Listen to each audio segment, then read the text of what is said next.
नमस्कार। Study IQ platform पर आपका स्वागत है। आज टॉपिक इन डेप्थ प्रोग्राम में हम लोग बातचीत करेंगे एक बहुत ही महत्वपूर्ण मुद्दे पर, और वह मुद्दा है रोज़गार। रोज़गार के कॉन्टेक्स्ट में हाल में एक खबर आई है, वह खबर क्या है इसके बारे में हम समझेंगे, और शहरी रोज़गार के कॉन्टेक्स्ट में क्या गतिविधियाँ चल रही हैं, क्या एक्टिविटीज़ चल रही हैं, इस पर आज हम विस्तार से बातचीत करेंगे। यदि हम खबर के कॉन्टेक्स्ट में समझने की कोशिश करें तो प्रधानमंत्री जी के पैनल के द्वारा एक सुझाव दिया गया है, एक रिकमेंडेशन दिया गया है। वो क्या है रिकमेंडेशन, और उससे संदर्भित और जो महत्वपूर्ण डायमेंशंस हैं वो क्या हैं, इस पर हम एक एक कर बातचीत करेंगे। PM panel flags urban job guarantee scheme and universal basic income. यहाँ पर जो पैनल की रिकमेंडेशंस हैं, जो सजेशंस हैं, इनमें दो महत्वपूर्ण टर्म्स हैं, इसके बारे में हमें समझने की आवश्यकता है। पहला जो टर्म है वो है अर्बन जॉब गारंटी स्कीम। इसका क्या मायने है, इसका क्या मतलब निकलता है, और दूसरा ये है कि यूनिवर्सल बेसिक इनकम ये क्या बला है, इसके बारे में क्या चीज़ें हमें समझने की ज़रूरत है। इन सभी पर आज हम चर्चा करेंगे। आइए देखते हैं कि कैसे कैसे इसमें क्या बातें कही गई हैं। यदि हम पीएम पैनल के पॉइंट ऑफ व्यू से सबसे पहले बताएं तो पीएम पैनल वह कौन सा है पैनल, तो वह है EAC टू पीएम। EAC का मतलब क्या हुआ, economic advisory council to prime minister, यानी कि प्रधानमंत्री का आर्थिक सलाहकार परिषद। इस काउंसिल के द्वारा ही ये जो रिकमेंडेशंस हैं, ये जो सजेशंस हैं, ये सजेशंस दिए गए हैं। और जो इस कमेटी के या फिर इस काउंसिल के जो चेयरमैन हैं विवेक देबराय, उन्होंने इससे संबंधित एक रिपोर्ट जारी की है, और इस रिपोर्ट का नाम है state of inequality in India report, है ना। यानी कि इस काउंसिल के द्वारा ही यह रिपोर्ट जारी की गई है। यहाँ पर ध्यान रखिएगा कि रिपोर्ट के कॉन्टेक्स्ट में कई बार सवाल पूछ लिए जाते हैं कि अमुक रिपोर्ट किसके द्वारा जारी की गई है या फिर किसके द्वारा जारी की जाती है।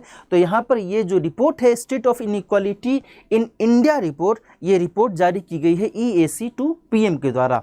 तो इसी रिपोर्ट के कॉन्टेक्स्ट में ये सारे जो सजेशंस हैं, ये सारी जो टिप्पणियां हैं यहाँ पर निकलकर सामने आ रही हैं। इसमें कहा गया है कि guaranteed employment programme for urban unemployed. यहाँ पर ध्यान रखिएगा, इसमें फोकस किया गया है अर्बन अनएम्प्लॉयड, यानी कि शहरी बेरोजगार लोगों के लिए गारंटीड एम्प्लॉयमेंट प्रोग्राम की आवश्यकता है। इस पर काम करना चाहिए भारत सरकार को। इस संदर्भ में इस रिपोर्ट में बात कही गई है। और इसके साथ साथ ये भी कहा गया है कि रोल आउट UBI स्कीम, यानी कि यूनिवर्सल बेसिक इनकम स्कीम, है ना। यूनिवर्सल बेसिक इनकम स्कीम के कॉन्टेक्स्ट में इस रिपोर्ट में बातचीत की गई है। अब ये समझना होगा कि आखिर इसमें क्या महत्वपूर्ण जो तकनीकें हैं, तकनीकी चीज़ें हैं, वो इसमें क्या कुछ दिखते हैं। यहाँ पर यह भी कहा गया है कि minimum income should be raised. कहने का मतलब ये हुआ कि न्यूनतम आय को बढ़ावा दिया जाना चाहिए, न्यूनतम आय पर फोकस किया जाना चाहिए, और साथ ही न्यूनतम आय जो वर्तमान में है उसको और रेज किया जाना चाहिए, उसको और बेहतर करने की आवश्यकता वर्तमान संदर्भ में, वर्तमान कॉन्टेक्स्ट में दिखती है। इसके साथ साथ ये भी कहा गया है कि more government spending on social sector, है ना। सामाजिक क्षेत्र में अधिक से अधिक सरकार के द्वारा व्यय किया जाना चाहिए, उसमें सरकार को इन्वेस्टमेंट करना चाहिए ताकि सोशल सेक्टर को और बढ़ावा दिया जा सके। आपको पता होना चाहिए कि भारत में इनफॉर्मल सेक्टर में बहुत बड़ी जनसंख्या जो है वो काम में लगी हुई है, और सोशल सेक्टर में इनफॉर्मल सेक्टर से जो जुड़े हुए लेबर्स हैं, मजदूर हैं, इनकी भूमिका बहुत अधिक दिखती है। यदि हम सोशल सेक्टर पर अधिक से अधिक ध्यान देंगे तो फिर उसका जो पॉजिटिव इम्पैक्ट है वो किस पर पड़ेगा, इस इनफॉर्मल सेक्टर में जो लोग काम कर रहे हैं, जो भी लेबर काम कर रहे हैं, उनको उससे फ़ायदा मिल सकता है। तो कुछ इस दिशा में काम करने की, कवायद करने की बात की जा रही है इस रिपोर्ट के माध्यम से। आगे ये भी कहा गया है कि schemes focused on guaranteed employment needed, है ना। यहाँ पर ध्यान दीजिएगा कि यहाँ पर कहा जा रहा है कि गारंटीड एम्प्लॉयमेंट, है ना, गारंटी शुदा रोजगार देने की व्यवस्था की जाए और ऐसी योजनाएं चलाई जाएं जो इस व्यवस्था को फुलफिल कर सके। आगे कहा गया है कि lack of proper data is a concern. इस रिपोर्ट के माध्यम से इस बात पर बल दिया गया है कि जो डाटा होना चाहिए कि कितने अनएम्प्लॉयड लोग हैं भारत में, तो वह उस डाटा की कमी यहाँ पर देखी जाती है। केवल एक जो डाटा है पीएलएफएस के डाटा को ही केवल फॉलो किया जाता है और उस डाटा के आधार पर ये पता लगाने की कोशिश की जाती है कि भारत में अर्बन एम्प्लॉयमेंट के स्तर पर क्या वर्तमान में परिस्थितियां दिख रही हैं। पीएलएफएस का मतलब क्या हुआ? पीरियोडिक लेबर फोर्स सर्वे, है ना। इस सर्वे के आधार पर ही केवल ये पता लग पाता है कि भारत में वर्तमान में क्या स्थिति चल रही है बेरोजगार जनसंख्या के कॉन्टेक्स्ट में। तो केवल यहाँ पर एक बहुत बड़ा मुद्दा दिखता है कि जब हमारे पास प्रॉपर डाटा ही नहीं रहेगा तो हम उसके अकॉर्डिंग हम किस तरीके से इम्प्लीमेंटेशन कर पाएंगे, किस तरीके से हम उस पर काम कर पाएंगे ताकि जो शहरी बेरोजगारों की स्थिति है, शहरी बेरोजगारों की जो दर है, जो रेट है, उसको और रिड्यूस किया जाए। तो इस पूरे कॉन्टेक्स्ट में इस रिपोर्ट में इन सब बातों पर फोकस किया गया है। आगे यदि हम बातचीत करें कि अर्बन एम्प्लॉयमेंट गारंटी स्कीम के कॉन्टेक्स्ट में क्या कुछ सर्कमस्टांसेज हैं, क्या कुछ ऐसी स्थितियां हैं जिस पर हमें ध्यान देने की ज़रूरत है, आवश्यकता है। तो पहली तो स्थिति यही है कि अर्बन पॉवर्टी जो है वो बहुत ही यहाँ पर व्यापक स्तर पर देखी जाती है। आपको पता होना चाहिए कि शहर में जो जनसंख्या है उसमें एक बड़ी जनसंख्या जो अनुपात है वो ऐसा है जो कि गांव से शहर की ओर पलायन किया है। क्यों पलायन किया है? इसके कई कारण हैं। पहला तो एक जो महत्वपूर्ण कारण यहाँ पर ये दिखता है वो ये है कि शहर में रोजगार की स्थिति उन्हें दिखती है, गांव में पर्याप्त रोजगार की स्थिति उन्हें नहीं दिखती, तो फिर वो शहर की ओर पलायन करते हैं और देन फिर यहाँ पर जीवन यापन करने की कोशिश करते हैं।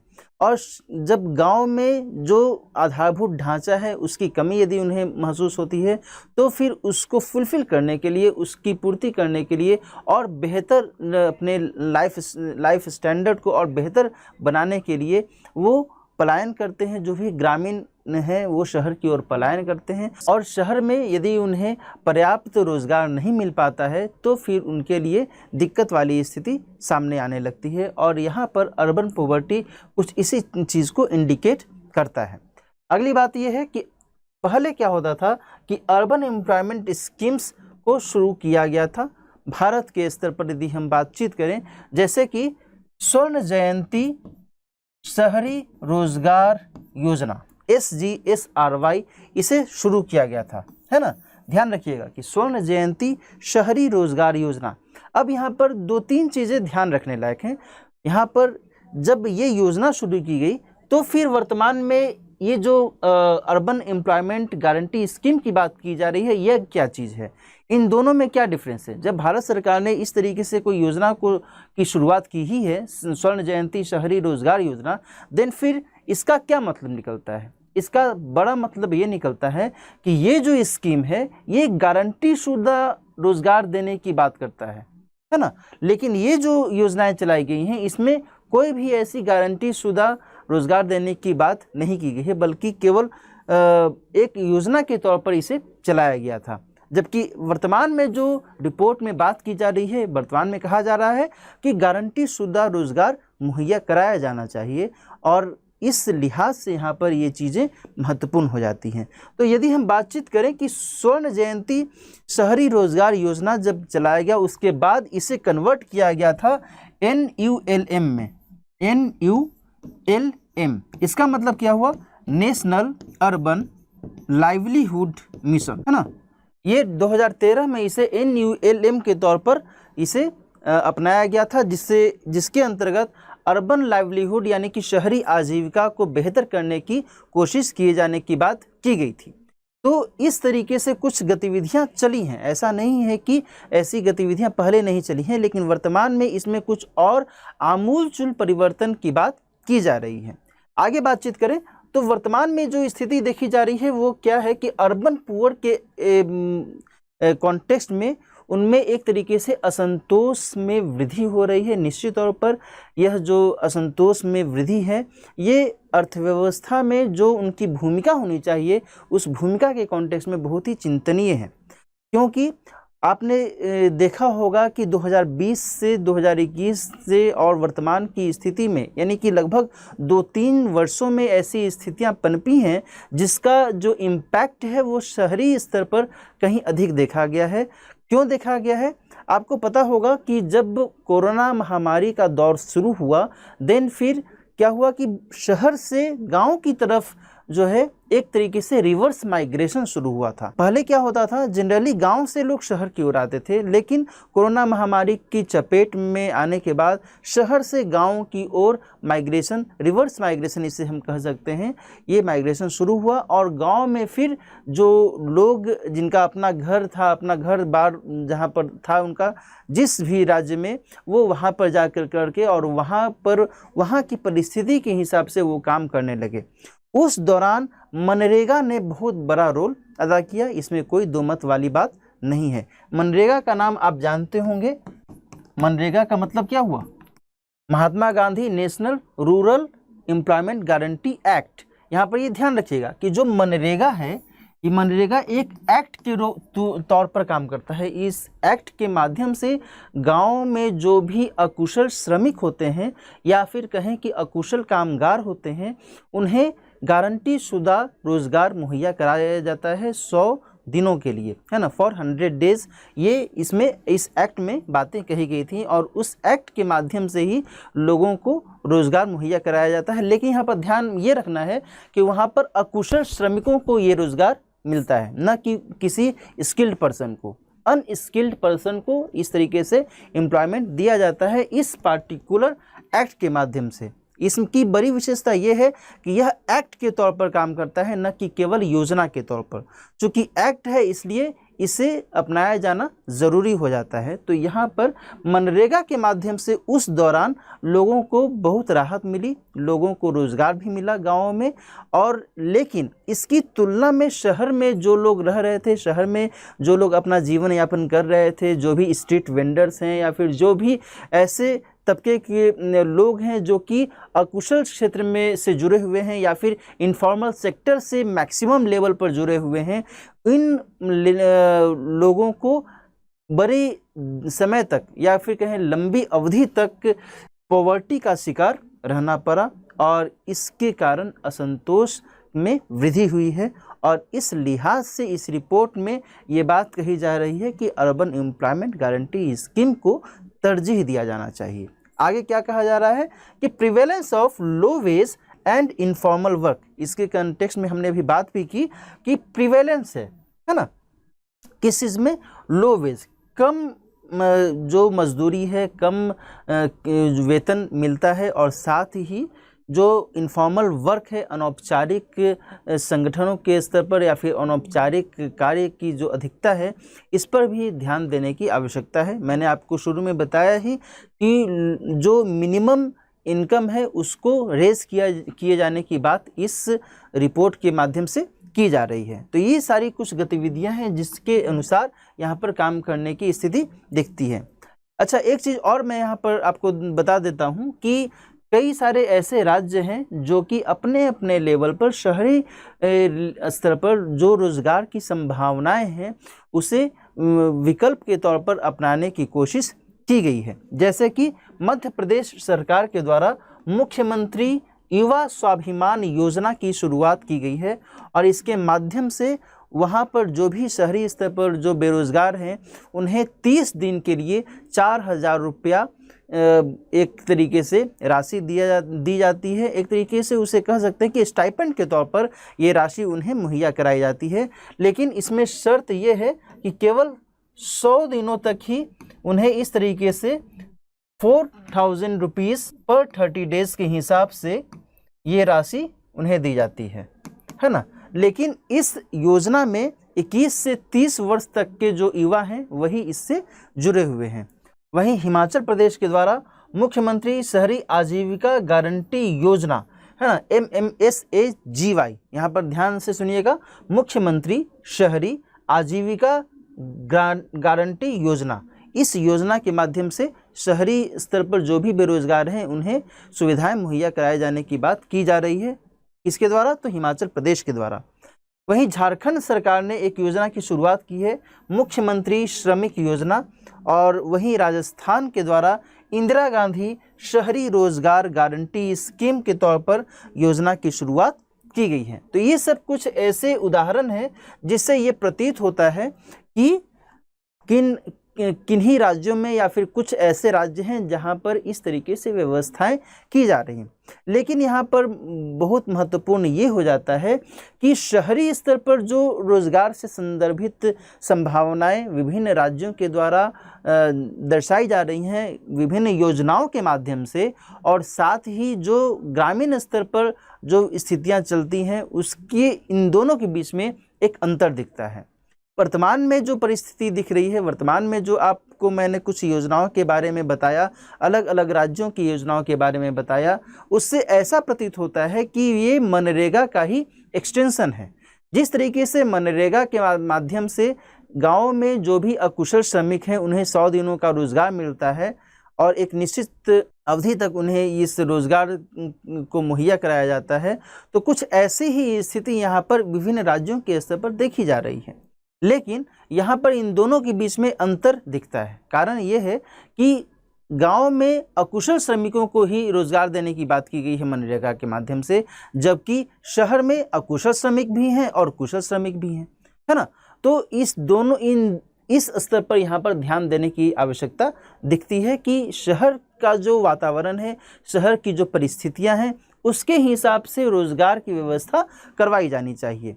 केवल ग्रामीण स्तर पर मनरेगा के हिसाब से हम शहर में भी उसी हिसाब से केवल उसे हम नए फॉर्म में ले आएँ, तो फिर इससे जो नीड है, जो ज़रूरत है, जो शहरी बेरोजगार हैं उन्हें उनकी ज़रूरत की पूर्ति शायद संभव नहीं हो पाएगी। तो यहाँ पर देखते हैं कि what is the real need, है ना। रियल नीड क्या है? To provide employment according to requirement, है ना। यानी कि जैसी आवश्यकता है, जितनी अपेक्षा है, उसके हिसाब से रोजगार मुहैया कराया जाना चाहिए, इस पर फोकस किया जाना चाहिए। और इसके साथ साथ national UEG is an option, इस विकल्प पर ध्यान देने की कोशिश की जा सकती है। UEG का मतलब क्या हुआ?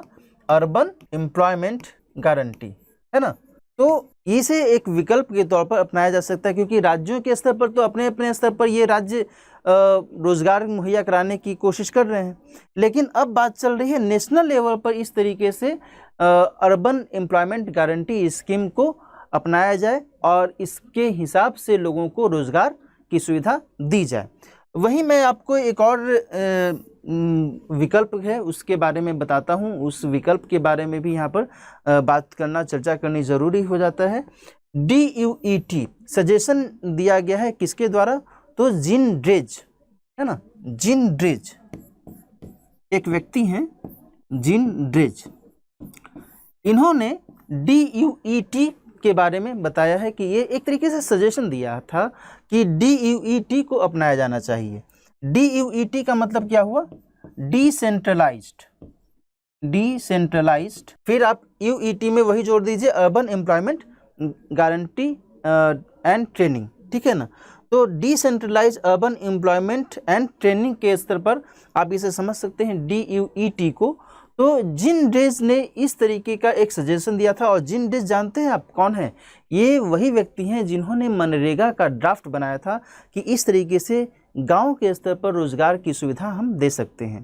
क्योंकि गांव के स्तर पर क्या है, गांव के स्तर पर मौसमी बेरोजगारी की स्थिति ज़्यादा दिखती है, लेकिन शहर के स्तर पर मौसमी बेरोजगारी की स्थिति नहीं दिखती है। गांव में जब खेती का समय रहता है तो लोग अपनी खेती में ज़्यादा इन्वॉल्व रहते हैं, लेकिन शहर में तो ऐसी स्थिति नहीं है। शहर में तो हर समय एक नए स्तर पर, या फॉर्मल हो या फिर इनफॉर्मल हो, हर स्तर पर रोजगार व्यक्ति को करना होता है, तभी वह अपना बेहतर तरीके से जीवन यापन चला सकता है। तो जिन ड्रेज ने मनरेगा का ड्राफ्ट उस वहाँ की परिस्थितियों को मद्देनज़र रखते हुए तैयार किया था, और उन्होंने ही DUET यानी कि decentralised urban employment and training के कॉन्टेक्स्ट में सजेशन दिया है। इस सजेशन के माध्यम से उनका ये मंतव्य है कि ऐसा किया जा सकता है कि एक जॉब कूपन या फिर जॉब स्लिप जो भी राज्य सरकारें हैं वो तैयार करवा सकती हैं, वो बना सकती हैं। और वो जो जॉब स्लिप है वो जितने भी राज्य से संबंधित जितने भी सार्वजनिक संस्थान हैं, जैसे कि अस्पताल हैं, जैसे कि स्कूल हैं, जैसे कि कॉलेजेस हैं, जैसे कि अर्बन लोकल बॉडीज़ हैं, इन जॉब कूपन्स को इन सभी सार्वजनिक संस्थानों को डिस्ट्रीब्यूट किया जा सकता है। और ये जो सार्वजनिक संस्थान है ये हर व्यक्ति को पर डे के हिसाब से इस जॉब कूपन के आधार पर रोजगार दे सकते हैं एक निश्चित अवधि के लिए। तो इस तरीके से कुछ सजेशंस इनके द्वारा दिए गए हैं इस पूरे कॉन्टेक्स्ट में। तो यहाँ पर यह जो सजेशन है इस पर भी काम करने की कोशिश की जा सकती है यदि इसे लंबे समय तक अपनाया जा सके तो, है ना। तो यहाँ पर इसकी भी चर्चा महत्वपूर्ण हो जाती है। तो ये सब कुछ महत्वपूर्ण गतिविधियाँ हैं जिस पर ध्यान देने की ज़रूरत यहाँ पर सामने दिखती है। आगे बातचीत करते हैं। एक और जो महत्वपूर्ण बात की गई है इस रिपोर्ट में वो क्या है, यूनिवर्सल बेसिक इनकम, है ना। नाम से आप समझ रहे होंगे कि यूनिवर्सल बेसिक इनकम की बात की जा रही है। ऐसा इनकम जो कि बेसिक लेवल पर सभी के लिए समान रूप से हो और वो यूनिवर्सल हो, यानी कि उसमें किसी के साथ भेदभाव नहीं किया जाए। तो यूनिवर्सल बेसिक इनकम के कॉन्टेक्स्ट में भी यहाँ पर बातचीत की गई है। और इसका मेन टारगेट क्या होना चाहिए, to alleviate poverty at urban level, है ना। अर्बन लेवल पर जो पॉवर्टी है, जो निर्धनता है, इसको समाप्त करने के लिहाज से ये जो कवायद है इसको अपनाया जा सकता है। और इस पर focus on reasonable income notwithstanding their contribution to the economy, है ना। यहाँ पर ये ध्यान में रखने की बात की जा रही है यूनिवर्सल बेसिक इनकम के माध्यम से कि रीजनेबल इनकम पर हमें ध्यान दिया जाना चाहिए। और लेकिन इससे जुड़ा हुआ जो कंसर्न है वो यहाँ पर देखने वाली बात होगी। यहाँ पर ये एक तरीके से तर्क दिया जा रहा है कि यदि ऐसी व्यवस्था अपनाई जाती है कि सभी लोगों को एक बेसिक इनकम मुहैया करवाया जाए, कितनी भी राशि हो, 3,000, 4,000, 5,000 वाट एवर जो भी राशि हो, यदि इस तरीके से यूनिवर्सल बेसिक इनकम यदि उन्हें प्रोवाइड करवाया जाएगा तो फिर जो भी इंसान है, जो भी व्यक्ति है, वह इस पर केवल डिपेंडेंट हो जाएगा कि ठीक है मुझे तो महीने में इतनी राशि मिल ही रही है, देन फिर हम कोई काम क्यों करें, है ना। तो उसका एक निगेटिव इम्पैक्ट निकलकर सामने आ सकता है। इसीलिए यहाँ पर एक कंसर्न जताया जा रहा है कि rely on timely cash transfers will increase, है ना। और इससे जो एक इफेक्टिव उपयोग किया जा सकता था किसी व्यक्ति का वह फिर नहीं हो पाएगा, क्योंकि वह काम करने से परहेज करेगा। वो चाहेगा कि हम क्यों काम करें, है ना। जाहिर सी बात है, जब घर बैठे यदि एक पार्टिकुलर मंथ में पार्टिकुलर अमाउंट मिल जाएगा तो फिर वह सोचेगा कि बेहतर है कि हम कोई काम न ही करें। तो इस तरीके से चिंता यहाँ पर जताई जा रही है। आगे यदि मैं आपसे बातचीत करूँ तो इकोनॉमिक सर्वे 2016-17 में दरअसल इस यूबीआई के कॉन्टेक्स्ट में बातचीत की गई थी। उस समय जो अरविंद सुब्रमण्यम जी थे, भारत के आर्थिक सलाहकार या फिर प्रधानमंत्री के आर्थिक सलाहकार, उन्होंने इस पर बल दिया था। इस आर्थिक सर्वेक्षण के माध्यम से 2016-17 में उन्होंने यूनिवर्सल बेसिक इनकम के कॉन्टेक्स्ट में बातचीत की थी, लेकिन उस पर बात फिर बनी नहीं और यह जो है डिबेट का इशू बनकर उभरा था। और लेकिन वर्तमान में जो रिपोर्ट आई है, इस रिपोर्ट में फिर से एक बार इस पर बल देने की कोशिश की गई है। लेकिन अब ये देखने वाली बात होगी कि भारत सरकार के द्वारा इस रिपोर्ट के कॉन्टेक्स्ट में जो भी रिकमेंडेशंस दिए गए हैं उन रिकमेंडेशंस को किस सीमा तक फुलफिल किया जाता है। भारत सरकार को इन रिकमेंडेशंस को अच्छे से परीक्षण करना होगा, उसको एग्जामिन करना होगा। देन फिर जो भी इससे जुड़े हुए प्रॉस एंड कॉन्स हैं उसको मद्देनज़र रखते हुए ही उसे बेहतर तरीके से इम्प्लीमेंटेशन करना चाहिए। इसमें कोई दो राय नहीं है कि भारत में वर्तमान में शहरी बेरोजगारी की स्थिति बहुत ही बुरे स्तर से गुजर रही है और महंगाई की जो मार है उसका भी इम्पैक्ट पड़ रहा है भारत की शहरी निर्धनता पर और शहरी बेरोजगारी की स्थिति पर। तो इन सभी कॉन्टेक्स्ट में आज की जो चर्चा है इसमें एक व्यापक तौर पर प्रकाश डालती है। जीएस के पेपर 3 में इकोनॉमी से जुड़ा हुआ जो खंड है आईएएस के मेंस सिलेबस में, उस लिहाज से आप इस टॉपिक को बेहतर तरीके से तैयार कर सकते हैं। तो आज की चर्चा हम यहीं पर समाप्त करते हैं। मिलते हैं next topic in this programme में किसी और महत्वपूर्ण मुद्दे के साथ। तब तक अच्छे से पढ़ते रहिए। धन्यवाद।